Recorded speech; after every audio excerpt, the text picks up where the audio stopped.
So hello everyone. तो आज हम पाइथन सॉफ्टवेयर के बारे में पढ़ेंगे। तो एक तो हमने पढ़ा था कि आइडल सॉफ्टवेयर होता है, जुपिटर नोटबुक होती है, बहुत सारे होते हैं। मगर हम अब दूसरे सॉफ्टवेयर के बारे में पढ़ेंगे कि पाइथन ने उनके लिए भी सोचा है कि जैसे कि जिन्होंने प्रोग्रामिंग नहीं की है उनके लिए भी होता है, जैसे नो प्रोग्रामिंग लैंग्वेज जिन्होंने नहीं की उनके लिए सी पाइथन का सॉफ्टवेयर है, और जिन्होंने जावा लैंग्वेज सीखी है उनके लिए जाइथन है। ठीक है। एंड जिन्होंने रूबी लैंग्वेज सीखी है उनके लिए रूबी पाइथन, एंड जिन्होंने डॉट नेट से किया है उनके लिए आयरन पाइथन है। अब हमने जैसे आइडल सॉफ्टवेयर हमने क्या कर लिया है, डाउनलोड कर लिया है। ठीक है। और जब हम उसको अब इंस्टॉल करेंगे तो इंस्टॉल करते हुए हमें उसका पाथ क्या है, सेट करना होगा। ठीक है। पाथ हम सी ड्राइव, डी ड्राइव, किसी में भी हम सेट कर सकते हैं पाथ। मैंने आपको इस पहली वीडियो में बताया था कि हमें आइडल सॉफ्टवेयर डाउनलोड करना होगा। ठीक है। देन उसके बाद हमें अपनी CMD कमांड ओपन कर देनी है। विंडोज़ में जाके CMD ओपन कर देना है, एंड यहाँ पे हमको ये सी ड्राइव दिख रही है। ठीक है। यहाँ पे हमें पाइथन टाइप कर देना है। उसके बाद अगर हमारा ऐसा कुछ आता है तो हमारा पाथ है वो एकदम ठीक है। अगर एरर आता है तो हमारा पाथ ढंग से सेट नहीं हुआ है। क्लियर। एंड हम यहाँ पे एक वेरिएबल लेते हैं डेटा का, एंड उसके अंदर हम कुछ लिखते हैं वेलकम, वो डबल कोट्स में लिखते हैं। ठीक है। तो ये क्या है, हमारा स्ट्रिंग है क्योंकि कैरेक्टर है। फिर हम प्रिंट करेंगे डेटा। तो हमने डेटा प्रिंट किया क्योंकि डेटा हमने यहाँ पे लिया, तो प्रिंट जब तक हम नहीं करेंगे तब तक आंसर नहीं आएगा। और देन हमारा यहाँ पे वेलकम क्या आ गया, शो हो गया है। क्लियर। ये क्या है, आपका इंटरेक्टिव मोड है और ये सेव नहीं होगा। ठीक है। ये जो आपने भी यहाँ पे नोट किया है ये सेव नहीं होगा। फिर उसके बाद एक और चीज़ बता देती हूँ मैं कि जो हम ये स्मॉल ब्रैकेट कहते हैं जिन्हें, ये इसको कोडिंग में कहते हैं पैरेंथेसिस। क्लियर। एंड इसको स्क्वायर ब्रैकेट। क्लियर। एंड इनको कर्ली ब्रेसेस। ओके। अब हम आते हैं बेसिक थोड़ी कोडिंग कर लेते हैं। तो यहाँ पे हम कमांड प्रॉम्प्ट ओपन करेंगे, और किसी किसी का ऐसा आ रहा होगा आजकल, क्योंकि ये पता नहीं कैसे आया था मेरा, तो फिर मैंने भी बहुत सर्च किया तो फिर मुझे मिल ही गया। तो हम क्या करेंगे, बिना पाइथन लिखे स्टार्टिंग में ही एकदम हम कलर और क्वेश्चन मार्क टाइप करेंगे। देन उसके बाद हमको यहाँ पे कुछ कोडिंग दिखाई देंगी, जो ये कलर्स की कोडिंग है, 0 1 2 3 ABCDE। ठीक है। तो हम अब सबसे नीचे देखिए, यहाँ पे हम लिखेंगे कलर, एंड जो फर्स्ट में लिखेंगे हम वो लिखेंगे हम बैकग्राउंड। जैसे ब्लैक दिख रहा है ये बैकग्राउंड के लिए लिखेंगे, मुझे बैकग्राउंड चाहिए ब्राइट वाइट जो F है। एंड जो टेक्स्ट का है वो उसके एकदम बाद लिखेंगे, मुझे टेक्स्ट ब्लैक में चाहिए तो मैं 0 लिखूँगी। ठीक है। देन ये देखिए, और फिर ये भी मुझे थोड़ा ठीक नहीं लग रहा है, फिर हम दूसरा कलर ढूंढेंगे। एंड मैं यहाँ पे अब लूँगी 0। बैकग्राउंड मेरा ब्लैक रहेगा और ये मेरा क्या रहेगा, एक्वा रहेगा। टेक्स्ट कलर मेरा एक्वा। ठीक है। तो ये थोड़ा ठीक सा लग रहा है। देन इसी को हम करेंगे। अब नेक्स्ट देखिए आपको क्या करना है।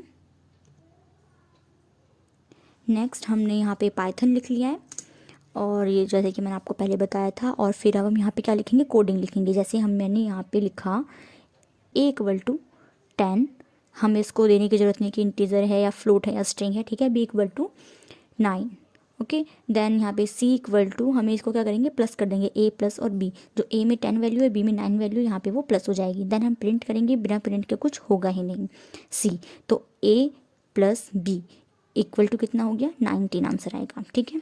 तो यहाँ पे 19 आंसर हमारा आ गया है। क्लियर। एंड फिर हम प्रिंट करेंगे।